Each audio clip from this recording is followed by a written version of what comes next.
Hey guys, it's Maggie at Go for Girls. I'm here to talk to you about any problems you guys have. Why do I have nail polish? I think I got rid of that. Yeah, I did. Okay, so I'm here to talk to you guys about anything. Anything. You guys can email me at my Gmail. I will put that in the link. You guys can stalk me on Facebook, or add me, or like me, or whatever, and I can talk to you guys.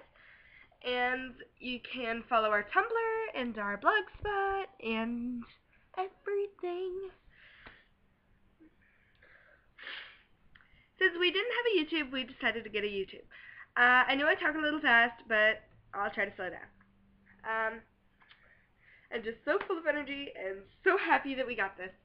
So now I can talk to you guys about a topic today.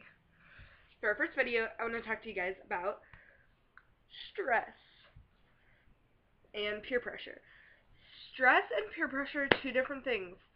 Stress is when something that, like, you have, like, baseball practice and chores, school, pets, and just a whole bunch of everywhere, and you have to do it all at once.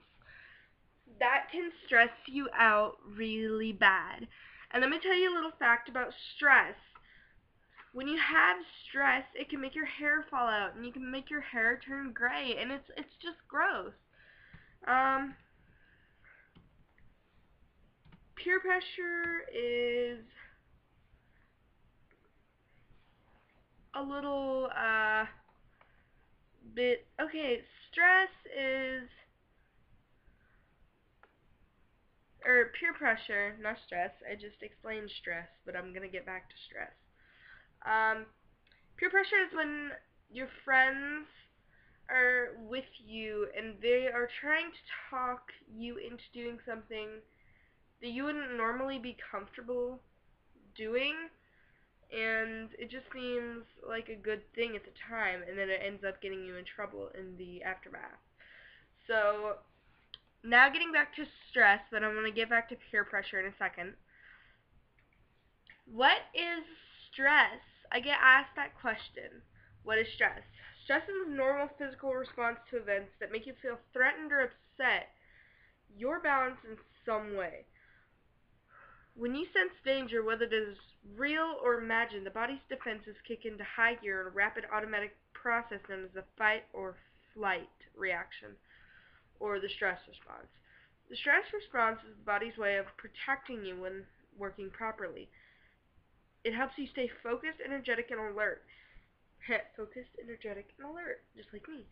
In emergency situations, stress can save your life, giving you extra strength to defend yourself, or spurring you to slam on the brakes to avoid an accident. The stress response also helps you rise to meet challenges. Stress is what helps keep you on your toes. During presentation at work, sharpens your concentration when you're attempting the game-winning free throw, or drives you to study for an exam when you'd rather be watching TV. But beyond a certain point, stress stops behind helpful, starts causing major damage to your health, mood, your productivity, relationships, and your quality of life. So there's a good side to stress, and there's a bad side to stress. As you heard, it can damage your mood, health, productivity, relationships, and quality of life. And then you heard how stress can save your life in that matter. So now, let's take a look at peer pressure. Peer pressure is, okay, peer pressure, as I said, it was your friends trying to get you to do something you weren't really sure about doing. that you didn't usually do. Uh, you know, peer pressure refers to the influence exerted by a peer group in encouraging a person to change his or her attitudes, values, or behavior in order to conform to group norms. Social groups effects include membership groups, which the individual is formally a member. For example, political party, trade union, or social clique. A person affected by peer pressure may or may not want to belong to these groups. They may recognize social dissociative groups with which they may not wish to associate, and thus they behave adversely concerning that group's behavior.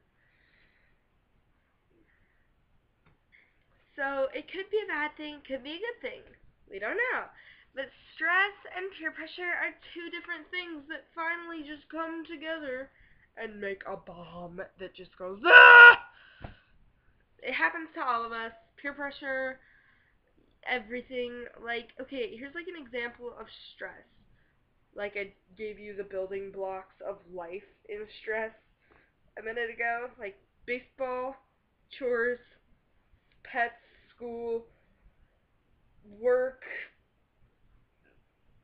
homework, ugh.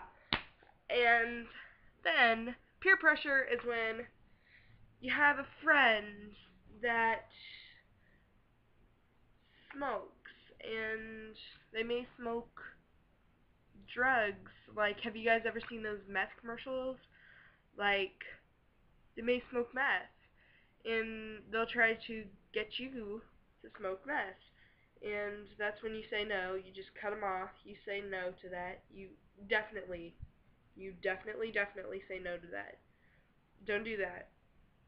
It'll kill you, or nonetheless, it'll make you go crazy.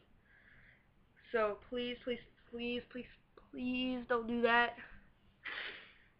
And um, if you have friends on your phone that ask you for text messages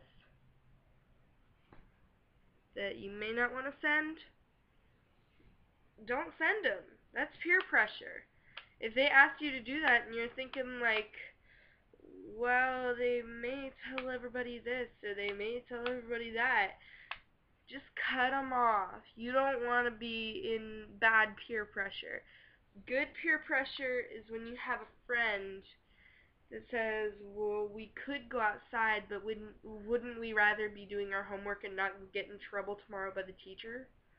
Or more good peer pressure is, well, we could litter when we could pick up the trash on the road instead of add trash to the road. So we could pick it up instead of add it. So there's like a balance in between stress and peer pressure, but it always ends up to become one. Like my bomb analogy a few minutes ago. But peer pressure and stress mixed together literally does make like a social bomb that will just explode and go ah! And kill everybody. It'll just be the rapture, the apocalypse, whatever. It will blow your brains out. Um, Stress and peer pressure mixed together are the worst thing ever. So just uh, cut off bad peer pressure. Listen to good peer pressure. Relax if you have stress. Just hang in there. Alright guys, Maggie from Go for Girls, signing out. Bye guys, see you tomorrow.